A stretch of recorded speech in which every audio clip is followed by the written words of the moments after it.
Bonsoir et bienvenue. Je suis Matteo Rossi et je suis heureux que tu sois là avec moi ce soir. J'espère que tu vas bien et si ta journée a été longue ou chargée, sache que tu es au bon endroit pour souffler un peu. Prends ton temps. Trouve une position confortable. Ferme les yeux si tu veux.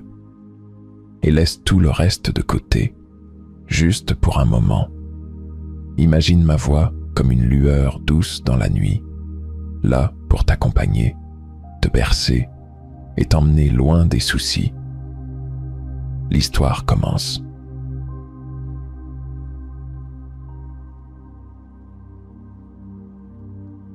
Port Néréide. Ce village semblait à la fois hors du temps et solidement ancré dans une réalité brute. Accroché à une falaise blanche, il dominait une mer capricieuse, tantôt apaisée sous un ciel d'azur, tantôt déchaînée, projetant des vagues énormes contre les rochers. Les ruelles étroites, pavées de pierres usées par les siècles, serpentaient entre des maisons aux volets bleus délavés. La vie y était simple. Pêcheurs, artisans et conteurs occupaient les jours, tandis que les nuits s'emplissaient du murmure des vagues et des légendes murmurées dans les tavernes. Théodore Reims, nouvel habitant de Port Néréide, avait choisi cet endroit pour son isolement.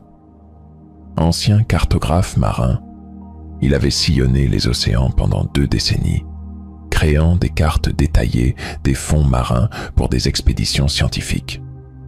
Mais une tragédie avait bouleversé sa carrière. Sa sœur cadette, Élise, était morte lors d'un naufrage en pleine mission. Depuis, il s'était retiré du monde, hanté par un sentiment de culpabilité tenace. Port Néréide était devenu son refuge. Il passait ses journées à observer l'océan depuis une petite maison à flanc de falaise, entourée de cartes, de livres maritimes et d'un vieux télescope braqué vers l'horizon. Mais la mer semblait refuser de le laisser en paix. Des légendes locales, d'abord ignorées, avaient peu à peu capté son attention. L'une d'elles, en particulier, revenait sans cesse dans les récits des pêcheurs. Les chants des abysses, une mélodie mystérieuse que certains disaient entendre au large du cap Roche-Lumière, à quelques kilomètres du village. On racontait que ces chants provenaient des profondeurs marines et qu'ils avaient le pouvoir d'hypnotiser ceux qui les écoutaient trop longtemps. Les anciens prétendaient que ces sons étaient un avertissement, un appel interdit vers un lieu sacré. Un soir, dans la taverne de Port Néréide, Théodore écouta le vieil marin Gravois, un pêcheur à la barbe grise et au regard vif, qui racontait une fois de plus l'histoire des chants. Je les ai entendus, ces chants, une nuit où la mer était aussi calme qu'un lac. Une mélodie douce, presque humaine, mais étrangère. Ça venait du sud, du côté des falaises. Je suis parti à toute vitesse et je n'y suis jamais retourné. Ceux qui s'en approchent ne reviennent jamais tout à fait les mêmes. Théodore, intrigué malgré lui, osa poser une question. Ces sons, vous pensez qu'ils viennent d'un phénomène naturel? Des courants, peut-être? Marin secoua la tête avec un sourire énigmatique. La mer a ses secrets, monsieur Reims. Certains mystères ne demandent pas à être expliqués. Ces paroles hantèrent Théodore. Pendant des jours, il consulta des cartes marines et des relevés anciens concernant la zone autour du cap Roche-Lumière. Les fonds y semblaient chaotiques, avec des cavités profondes et des récifs inexplorés. Pourtant, aucun relevé officiel ne mentionnait de sons étranges. Était-ce une légende de marin ou un phénomène réel? Un matin, il se rendit au cap. La falaise, blanche et vertigineuse, plongeait directement dans une mer d'un bleu sombre. Au sommet, les ruines d'une ancienne tour de guet, utilisée autrefois pour surveiller les navires, se dressaient comme une sentinelle silencieuse. Théodore observe la mer en contrebas. Elle semblait paisible, mais une tension imperceptible régnait dans l'air, comme si quelque chose d'ancien l'attendait. Il décida de revenir avec son matériel. Sa vocation de cartographe se réveillait, mêlée à une curiosité qu'il n'avait pas ressentie depuis longtemps. Ce soir-là, dans la lumière dorée du crépuscule, Théodore fit un pacte silencieux avec la mer. Les chants des abysses, qu'ils soient légende ou réalité, seraient le début de quelque chose. Une quête, peut-être une rédemption. Le murmure des vagues semblait murmurer une réponse. Mais était-ce simplement le vent ou autre chose, plus profond, plus ancien? Au petit matin, Théodore chargea son matériel sur un petit bateau qu'il avait acheté en arrivant à Port Néréide. Baptisé l'Éclat des mers, ce navire, autrefois utilisé pour la pêche côtière, était modeste mais robuste, parfaitement adapté pour naviguer près des récifs. À bord, il emportait ses instruments, une sonde bathymétrique, des cartes marines vierges et un drone sous-marin capable d'explorer des profondeurs inaccessibles à l'homme. Avant de partir, il fit une halte à la boutique de Juliette Ferrand, une biologiste marine récemment installée dans le village. Juliette, spécialisée dans l'étude des récifs coralliens, s'était fait une réputation discrète pour son approche scientifique des phénomènes marins. Théodore appréciait sa méthode, rigoureuse mais ouverte au mystère de la mer. « Vous avez entendu parler des chants des abysses ?» lui demanda-t-il en entrant. Juliette, occupée à classer des échantillons d'algues dans des bocaux, leva les yeux, intriguée. « Bien sûr, les pêcheurs en parlent tout le temps. Une légende, non ?» Théodore hésita, puis répondit d'un ton pragmatique. « Peut-être. Mais les légendes naissent souvent de faits réels. J'ai détecté des anomalies topographiques près du cap Roche-Lumière. Si vous êtes intéressé, je pars les explorer. » Juliette sourit. « Vous voulez dire que vous cherchez une explication rationnelle à une chanson venue des profondeurs ?» Il hocha la tête, amusé par son scepticisme. « Je cherche simplement à cartographier ce qui se cache sous la surface. » Quelques heures plus tard, l'éclat des mers quittait le port, avec Juliette à son bord. Le cap Roche-Lumière se dressait à l'horizon, ses falaises éclatantes sous le soleil. À mesure qu'ils approchaient, l'atmosphère changeait. La mer, si animée près du port, devenait étrangement calme. Les vagues se faisaient plus douces, comme retenues par une force invisible. Juliette observe l'eau avec attention. Ce silence, c'est inhabituel. Théodore activa la sonde bathymétrique. L'écran affichait une topographie chaotique. Des pics sous-marins, des cavités profondes et des zones inexplicablement lisses, comme si le fond marin avait été sculpté par une main gigantesque. « Regardez ça !» Il désigna un point sur l'écran. Une formation en arc semblait émerger du sable, entourée de reliefs irréguliers. On dirait une arche, mais c'est trop symétrique pour être naturel. Juliette fronça les sourcils. Ce n'est pas juste une roche.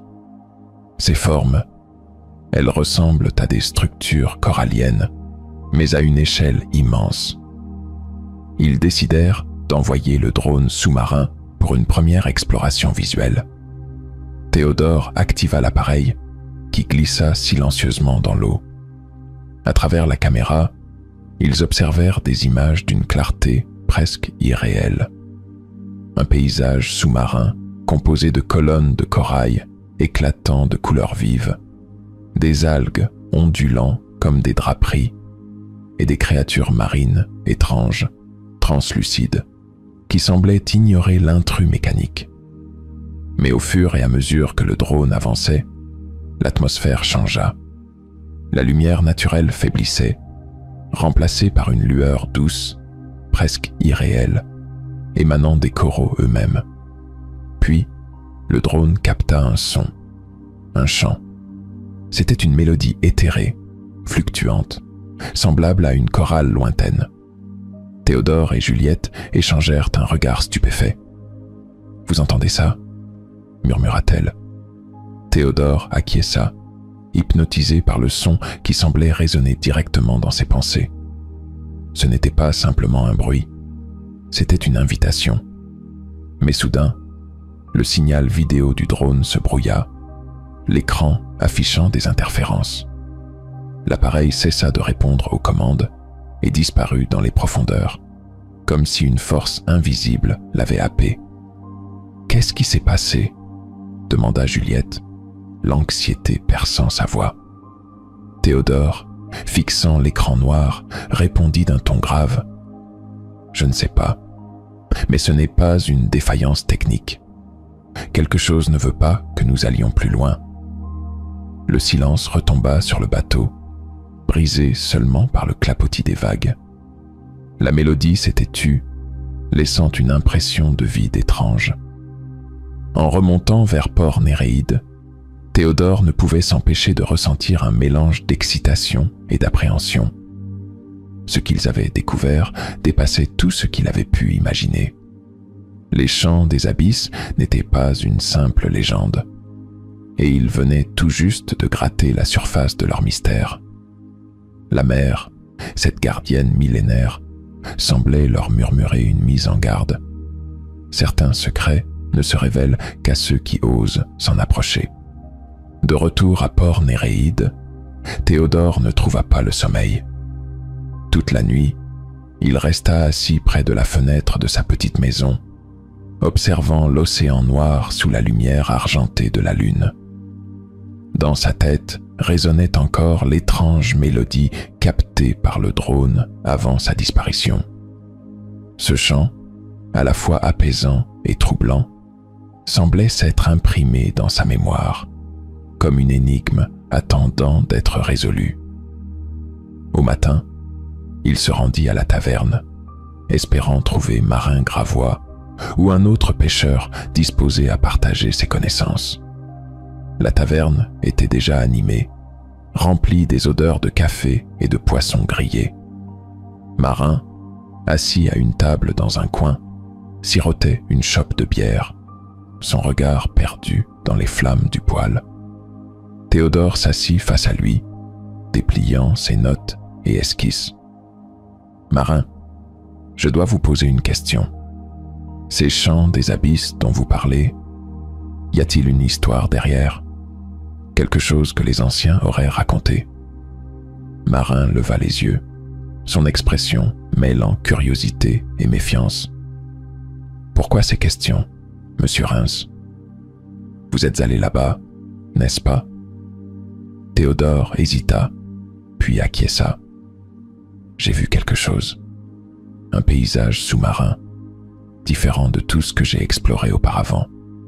Et j'ai entendu les chants. » Le vieil homme poussa un soupir, ses doigts tapotant nerveusement le bord de sa chope.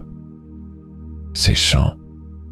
Mon père disait qu'ils viennent des jardins de Thalassa, un lieu sacré pour les pêcheurs d'autrefois. Une légende, bien sûr, mais... » Il s'interrompit, fixant Théodore d'un air grave. « On dit que ces jardins sont gardés par la mer elle-même. Ceux qui les approchent trop près n'en reviennent jamais tout à fait les mêmes. Leur esprit reste hanté. » Théodore nota chaque mot, son esprit oscillant entre scepticisme et fascination. Il remercia Marin avant de quitter la taverne, mais les paroles du vieil homme restèrent avec lui, comme une ombre planant sur ses pensées. Juliette, quant à elle, passait ses journées à analyser les images et les sons enregistrés avant la disparition du drone. Dans son laboratoire improvisé, Elle avait extrait des fragments du chant et les avait soumis à divers logiciels d'analyse. Ce qu'elle découvrit la laissa perplexe. Les fréquences sonores ne correspondaient à aucun phénomène naturel connu. C'est comme si ces sons étaient organisés, une sorte de langage, expliqua-t-elle à Théodore lorsqu'il la rejoignit. Ils écoutèrent ensemble les enregistrements. La mélodie, bien que fragmentée, semblait suivre une structure, avec des motifs qui se répétaient à intervalles réguliers. Cela ressemblait à une conversation, ou peut-être à une chanson ancienne, perdue dans les profondeurs. Théodore se tourna vers Juliette. Si c'est un langage, qui ou quoi pourrait en être à l'origine? Elle haussa les épaules, son regard brillant d'excitation. Il existe des espèces marines qui communiquent par des sons complexes, comme les baleines. Mais ici, on est au-delà de ça. Ces motifs sont intentionnels. Si ces jardins existent réellement, ils pourraient abriter une forme de vie que nous n'avons jamais rencontrée. Le mot « intentionnel » fit frissonner Théodore. Une force intelligente, peut-être ancienne, semblait résider dans ces eaux. Les légendes de marins prenaient une tournure plus inquiétante. Ils décidèrent de chercher des indices dans les archives locales.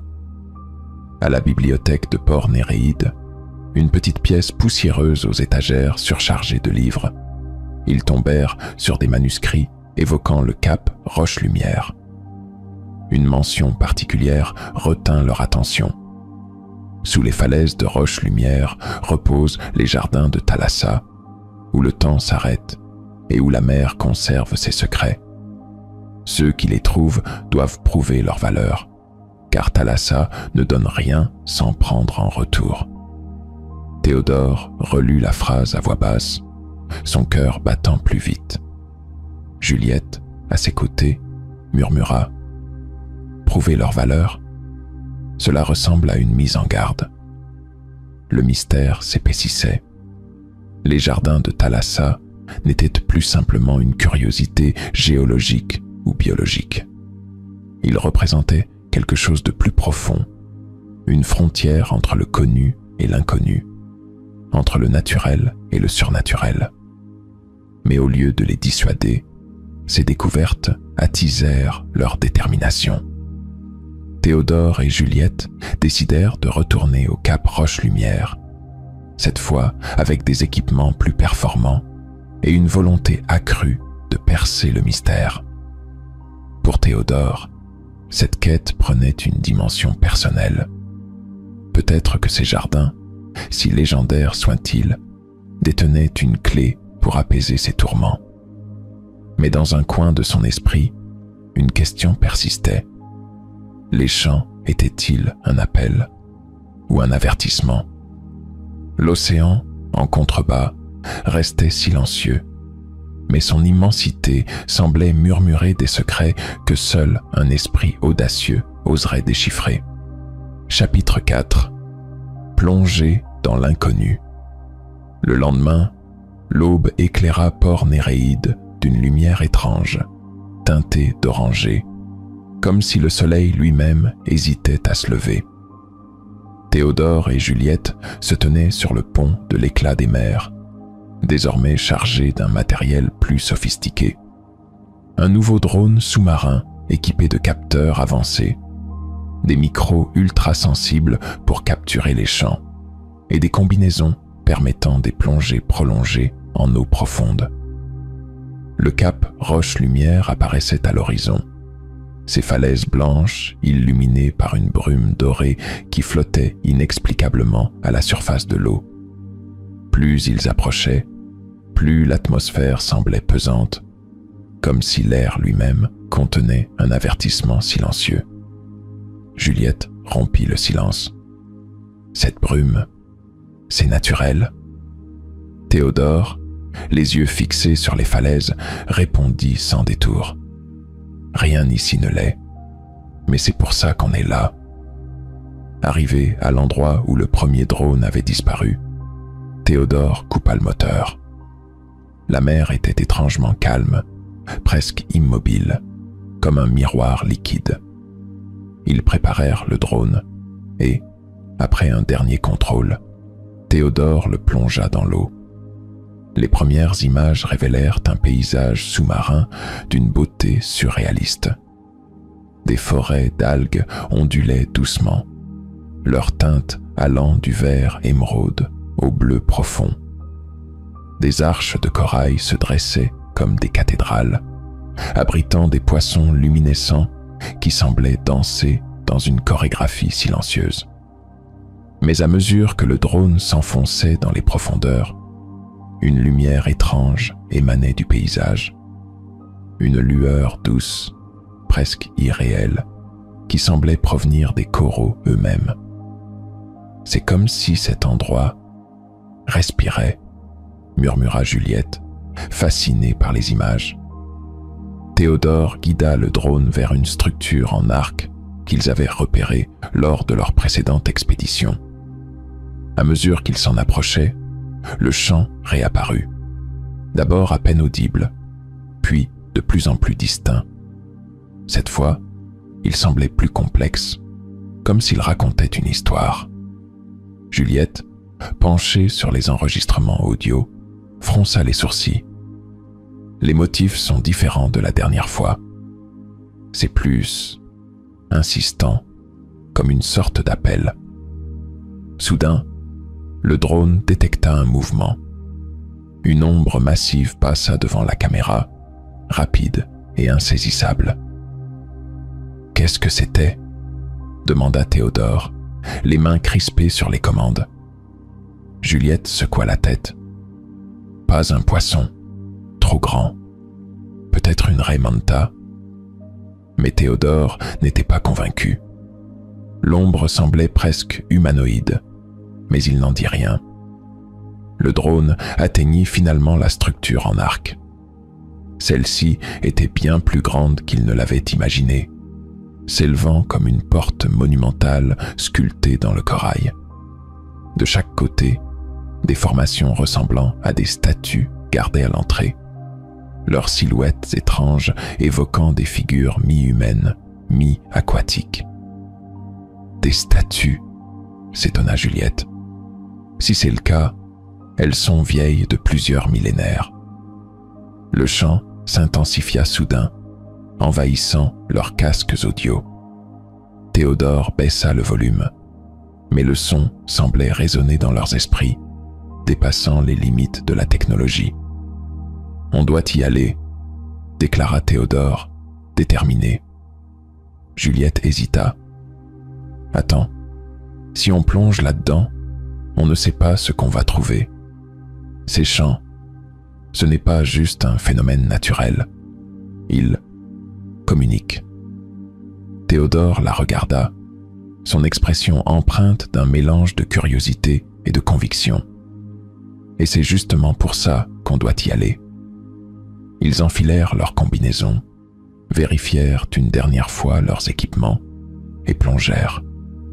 L'eau, d'abord froide et sombre, s'illumina peu à peu d'une lumière diffuse. Ils se rapprochèrent de l'arche, sa grandeur encore plus impressionnante vue de près. À travers leur visière, ils observèrent les statues, dont les traits semblaient presque vivants, comme si elles les regardaient. La mélodie devint assourdissante, résonnant non pas dans leurs oreilles, mais dans leurs esprits. Puis, en traversant l'arche, ils furent plongés dans un autre monde. Le paysage sous-marin changea brusquement. Devant eux s'étendait un véritable jardin d'Éden sous-marin. Des coraux de toutes formes et couleurs, des plantes phosphorescentes et des créatures marines qu'ils n'avaient jamais vues auparavant. Des méduses géantes, translucides, flottaient comme des lanternes dans un ciel liquide. Mais quelque chose n'allait pas.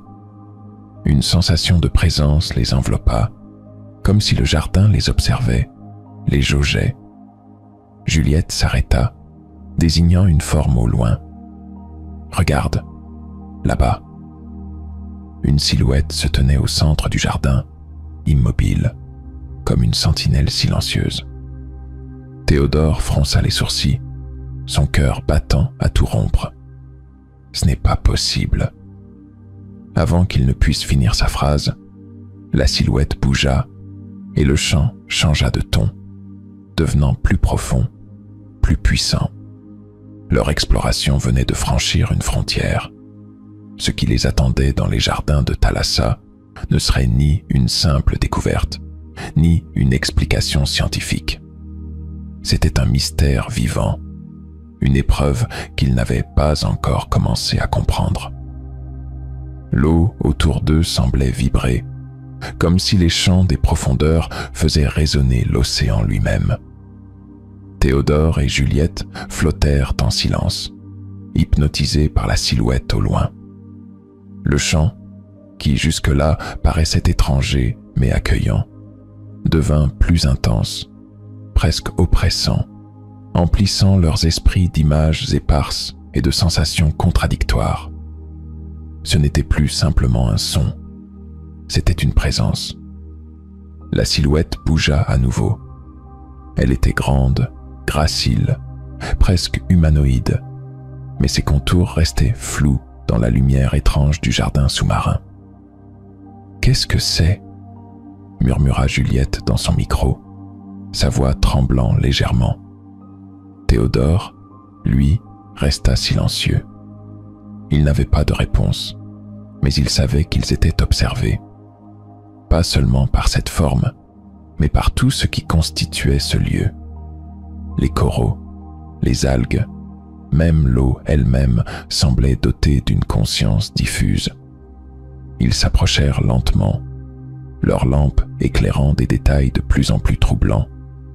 Les coraux formaient des motifs symétriques, comme si des mains invisibles les avaient sculptés. Des plantes phosphorescentes s'enroulaient autour des arches, formant des motifs rappelant d'anciennes écritures. C'était une œuvre, une création, mais de qui ou de quoi? La silhouette disparut soudain, se fondant dans l'ombre d'une immense colonne de corail. Théodore sentit un frisson le parcourir, mais il refusa de céder à la peur. « On doit aller voir », dit-il d'une voix ferme. Juliette hésita. « Tu te rends compte que nous n'avons aucune idée de ce que c'est? Ça pourrait être dangereux. » Théodore hocha la tête. « Oui, mais regarde autour de toi. Ce n'est pas un simple écosystème, c'est un sanctuaire.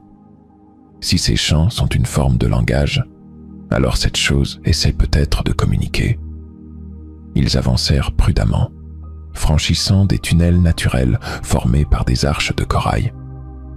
À chaque mètre, la lumière changeait, passant d'un bleu apaisant à un vert vibrant, puis à une lueur dorée qui semblait provenir du cœur même des jardins de Thalassa. Ils arrivèrent dans une clairière sous-marine. Au centre, une structure imposante s'élevait, une sorte d'autel ou de monument sculpté, entouré de créatures marines phosphorescentes qui flottaient en cercle, comme des gardiennes silencieuses. Sur cet autel, Théodore distingua quelque chose d'étrange. Des symboles gravés, similaires à ceux qu'il avait vus dans les archives de Port Néréide. Mais ce qui le troubla davantage, c'était la forme au-dessus de l'autel. Une silhouette familière, floue mais indéniable. « Non », murmura-t-il, sa voix brisée par l'émotion. Juliette le regarda, alarmée. « Qu'est-ce que tu vois ?» Théodore avança, incapable de détourner les yeux. La silhouette ressemblait à sa sœur Élise. Elle se tenait immobile, son visage empreint de douceur, comme une projection irréelle. Ses cheveux flottaient autour d'elle comme des algues, et ses yeux semblaient briller d'une lumière intérieure. « Élise !» Juliette posa une main sur son bras, comme pour l'ancrer à la réalité. « Ce n'est pas elle, Théodore. Ce ne peut pas être elle. » Mais il n'écoutait pas. Il s'approcha de l'autel, ses mouvements lents et mesurés, comme s'il craignait de briser la fragile apparition. Le chant changea à nouveau, devenant plus doux, presque maternel. Il emplissait l'espace d'une chaleur réconfortante, comme si les jardins eux-mêmes cherchaient à l'apaiser. « Pourquoi ?» murmura Théodore, les yeux fixés sur la silhouette. « Pourquoi es-tu ici ?» Une image fugace traversa son esprit. Un navire en perdition, des vagues déchaînées, et Élise emportée par les flots. Puis une autre image apparut, des mains lumineuses, presque éthérées, qui la guidaient vers les profondeurs. Juliette, toujours à ses côtés, observait l'autel et les symboles avec fascination. Ces gravures, elles racontent quelque chose. Elle activa sa caméra pour enregistrer, mais une vibration soudaine secoua l'eau autour d'eux. La lumière dorée s'intensifia et une voix résonna, non pas dans leurs oreilles, mais directement dans leurs esprits. « Étranger, pourquoi viens-tu troubler notre sanctuaire ?» Théodore sursauta, cherchant d'où venait cette voix. Ce n'était pas celle de sa sœur, mais quelque chose de plus ancien, de plus vaste. Juliette, abasourdie, balbutia. « C'est une communication télépathique ?» La voix reprit, calme mais empreinte d'une gravité infinie. « Ces jardins sont la mémoire de Thalassa, le dernier refuge de ce qui a été oublié. Vous avez franchi la frontière. Maintenant, vous devez choisir. » Le chant cessa et un silence absolu s'installa, comme si le jardin retenait son souffle. Théodore, les poings serrés, sentit une vague de peur et de fascination l'envahir. Ce sanctuaire, ces chants, même cette apparition d'Élise, tout cela n'était pas simplement une découverte scientifique. C'était un test, une épreuve posée par une force qu'il ne comprenait pas encore. Et au fond de lui, il savait que ce choix, quelle qu'en soit la nature, ne concernerait pas seulement lui et Juliette, mais tout ce qu'ils avaient laissé derrière eux. Les mots résonnèrent encore longtemps dans l'esprit de Théodore. « Vous devez choisir. » Il flottait dans les eaux calmes du sanctuaire, face à cette présence qui semblait tout voir, tout savoir. Le chant s'était tu, mais l'atmosphère n'en était que plus lourde. Autour d'eux, les jardins de Thalassa paraissaient attendre. Juliette se tenait près de lui, le souffle court, les yeux fixés sur les gravures de l'autel. Ces symboles, on dirait un récit, mais ils ne suivent pas une chronologie normale. Elle montra du doigt une série de motifs, des vagues, des silhouettes humanoïdes, puis une grande main qui semblait recueillir une lumière éclatante. Théodore, lui, ne regardait pas les gravures. Son attention restait fixée sur la silhouette de sa sœur Élise, toujours immobile au-dessus de l'autel, son visage empreint de cette sérénité surnaturelle. Mais au-delà de la douceur apparente, il y avait quelque chose de troublant, une étrangeté dans sa posture, dans ses traits. « Ce n'est pas réel », murmura Juliette, comme pour se convaincre elle-même. Théodore serra les poings. Ça a l'air réel. Et si c'est réel, alors je dois comprendre pourquoi elle est ici. Il s'avança, ses mouvements ralentis par l'eau, et posa sa main sur l'autel.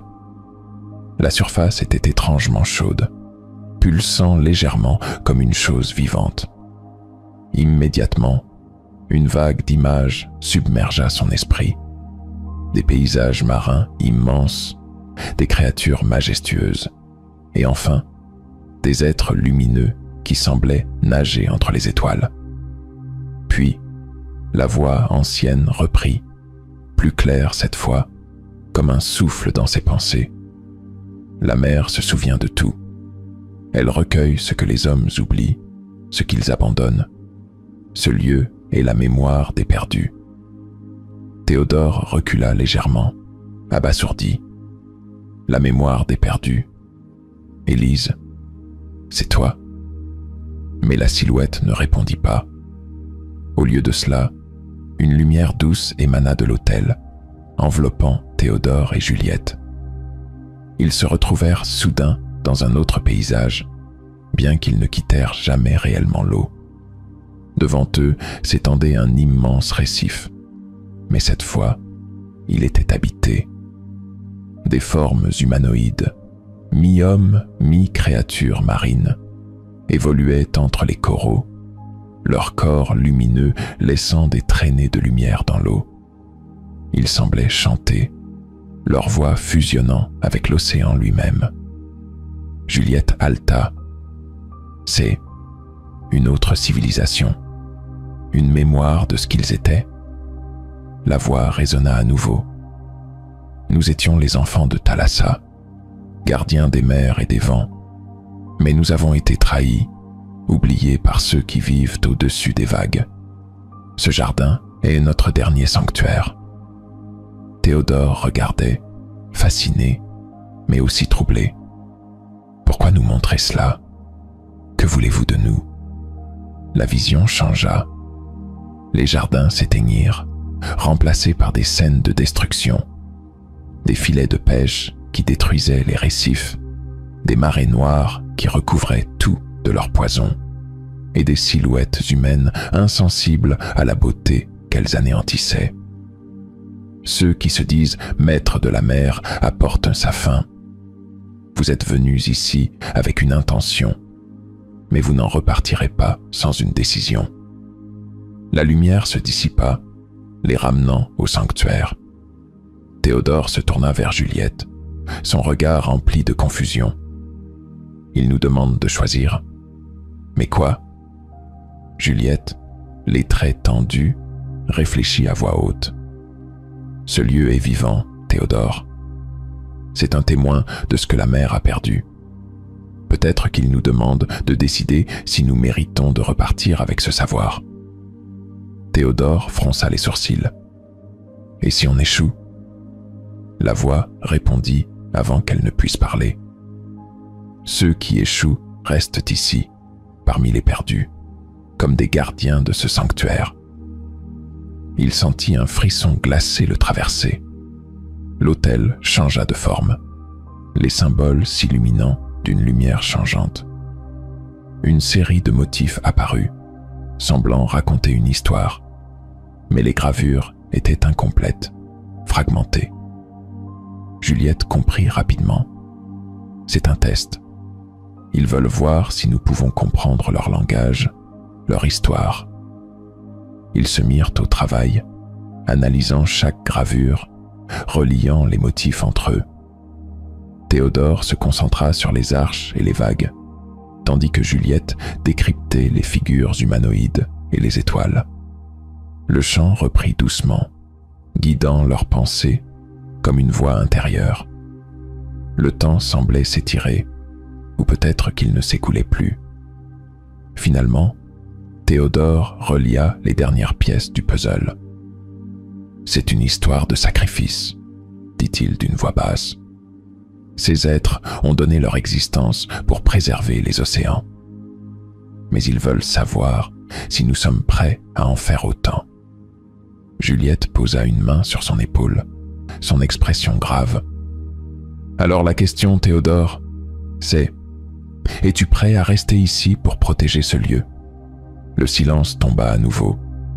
Ce qu'ils avaient découvert n'était pas seulement une merveille naturelle. C'était un sanctuaire, un gardien et un juge. Et maintenant, ils devaient répondre à son appel.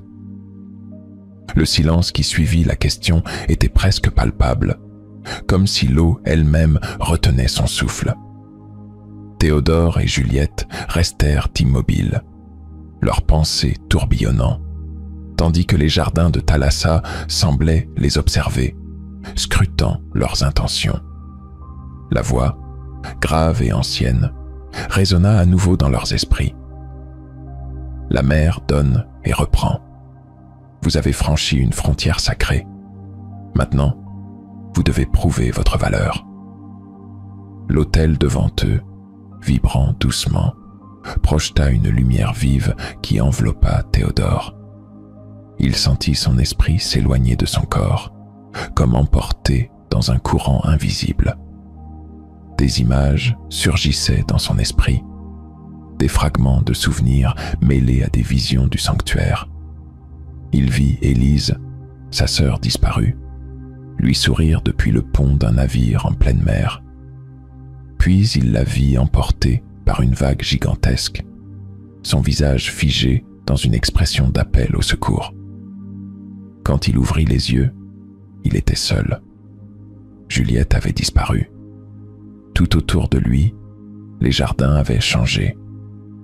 La lumière douce et dorée s'était intensifiée, et les coraux semblaient s'animer, ondulant comme s'ils respiraient. Une silhouette émergea de l'obscurité. Élise. Elle s'approcha, flottant dans l'eau comme une apparition. « Élise » murmura-t-il, sa voix se brisant sous l'émotion. Elle ne répondit pas, mais son visage était empreint de douceur, ses yeux brillants d'une lumière qui semblait venir de l'intérieur. « Ce n'est pas elle, Théodore, ce n'est qu'un reflet. » La voix des jardins résonna à nouveau, cette fois plus claire, presque humaine. « Tu portes son souvenir comme un poids, mais ce n'est pas le sien, c'est le tien. » Théodore sentit sa gorge se nouer. « Je l'ai perdue, c'est ma faute. Si j'avais été plus attentif, si je l'avais protégée, elle serait encore là. » La silhouette d'Élise le fixa, silencieuse. Puis, lentement, elle leva une main, l'invitant à avancer. Théodore la suivit, ses mouvements ralentis par l'eau épaisse. Elle le guida jusqu'à un nouvel hôtel, plus petit, où des gravures encore plus détaillées racontaient une histoire différente. Cette fois, il voyait des figures humaines, semblant offrir quelque chose aux créatures lumineuses des jardins. Mais les gravures se terminaient toujours par la disparition des figures humaines, comme si elles s'étaient sacrifiées pour maintenir cet équilibre fragile. La mer donne et reprend. Nous te demandons maintenant, que veux-tu offrir? La voix était douce, mais ferme. Théodore sentit une chaleur monter en lui, une combinaison d'appréhension et de clarté. « Vous voulez que je reste ?» demanda-t-il, sa voix presque inaudible dans le silence de l'eau. Chaque visiteur apporte quelque chose. Ceux qui restent deviennent les gardiens des souvenirs. Ceux qui partent emportent la connaissance, mais la mer demande un prix. Il regarda autour de lui, absorbant la beauté des jardins. Les chants reprirent doucement, moins oppressants qu'avant, emplis d'une mélancolie étrange. Il pensa à Juliette, restée en arrière, et au monde qu'ils avaient laissé derrière eux. Revenir avec ce qu'ils avaient découvert pourrait changer la compréhension des océans. Mais cela signifiait qu'ils devraient renoncer à ce lieu et à tout ce qu'il contenait, y compris cette forme d'Élise qui semblait l'attendre depuis si longtemps. Une autre silhouette apparut, cette fois floue et indéfinissable. Elle tendit une main vers Théodore, comme une invitation. « Le choix t'appartient. » Soudain, Juliette apparut à ses côtés, nageant rapidement vers lui. « Théodore !» cria-t-elle dans son micro, sa voix emplie de panique. « Où étais-tu? Je t'ai perdu de vue, et ce lieu, il change constamment. » Il se tourna vers elle, ses yeux brillants d'une émotion qu'elle ne comprit pas immédiatement. « Ils veulent que je choisisse, Juliette. Rester ici ou partir. Mais quoi que je fasse, il y aura un prix. » Elle posa une main sur son bras, le regard implorant. On ne peut pas rester, Théodore. Ce lieu est un sanctuaire, mais ce n'est pas le nôtre. Nous avons encore des choses à faire, des vies à vivre. Il baissa les yeux vers l'autel, où les gravures semblaient pulser doucement, comme si elles attendaient sa réponse. Ce lieu continuera d'exister, avec ou sans toi, murmura la voix des jardins, mais ta décision façonnera ce que tu es. Théodore ferma les yeux, repensant à sa vie, à Élise et à tout ce qu'il avait cherché à fuir.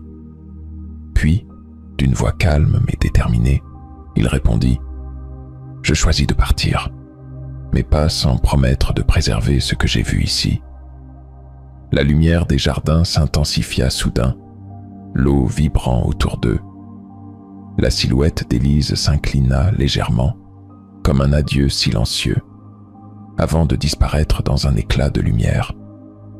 Juliette le saisit par le bras. « Partons, Théodore. Ce lieu nous a donné ce qu'il avait à offrir. » Alors qu'il remontait vers la surface, les chants diminuèrent, s'estompant peu à peu jusqu'à disparaître complètement. En atteignant l'air libre, Théodore se retourna une dernière fois vers les profondeurs, où une lueur dorée continuait de scintiller faiblement. La mer avait rendu son jugement, et eux avaient choisi leur chemin. Mais il savait que ce qu'il avait laissé derrière resterait avec lui, comme un murmure constant dans son esprit. La surface accueillit Théodore et Juliette dans un silence total, brisé seulement par le clapotis des vagues contre le flanc de l'éclat des mers. Le ciel, autrefois lumineux et doré, avait pris une teinte grise, comme si le sanctuaire sous-marin avait absorbé toute la lumière. Essoufflés, mais étrangement calmes, ils retirèrent leurs casques et reprirent leur souffle.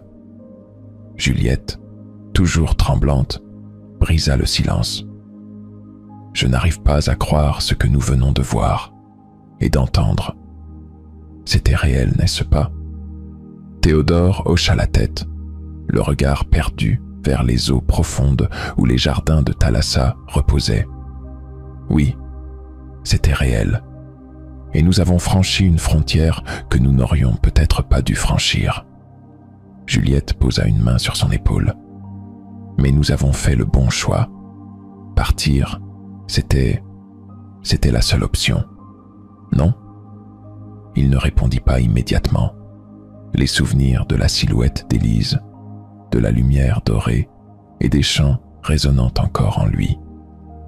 La voix ancienne des jardins semblait s'attarder dans son esprit, un murmure persistant. Mais il savait que Juliette avait raison. Ils étaient vivants, à la surface, et c'était tout ce qui comptait désormais. De retour à Port Néréide, la mer sembla redevenir ce qu'elle avait toujours été. Une étendue insondable, à la fois familière et menaçante. En accostant, Marin Gravois les attendait sur le quai, son regard perçant, observant chaque détail de leur visage. « Vous avez entendu les chants, n'est-ce pas ?» demanda-t-il, sa voix rauque brisant l'air calme. Théodore acquiesça doucement. « Oui, et nous avons vu des choses que je ne peux pas expliquer. » Marin posa une main sur l'épaule de Théodore, son expression grave. « Vous êtes revenu. Peu de gens le font. » Il ne posa pas d'autres questions. Peut-être savait-il que certains mystères devaient rester non résolus.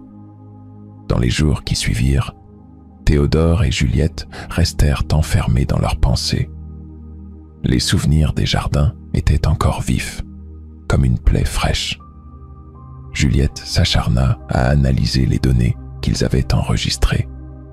Des fragments sonores, des images floues des coraux luminescents et quelques symboles qu'ils avaient réussi à capturer. Mais chaque fois qu'elle tentait d'en tirer un sens, elle se heurtait à l'incompréhensible. Un soir, Alors qu'ils étaient assis sur la falaise surplombant la mer, Théodore rompit le silence. Ces jardins, ce ne sont pas juste un lieu. Ils sont vivants, Juliette. Une mémoire, une conscience. Et ce qu'ils nous ont montré, ce n'était pas seulement pour nous avertir, c'était une leçon. Elle hocha la tête, pensivement. Une leçon que nous avons effleurée, mais que nous ne pourrons jamais pleinement comprendre. Théodore prit une décision qu'il savait nécessaire. Il effaça toutes les coordonnées qu'il avait relevées lors de leurs explorations et détruisit les enregistrements précis des emplacements. Les jardins de Thalassa devaient rester inaccessibles, protégés du monde extérieur.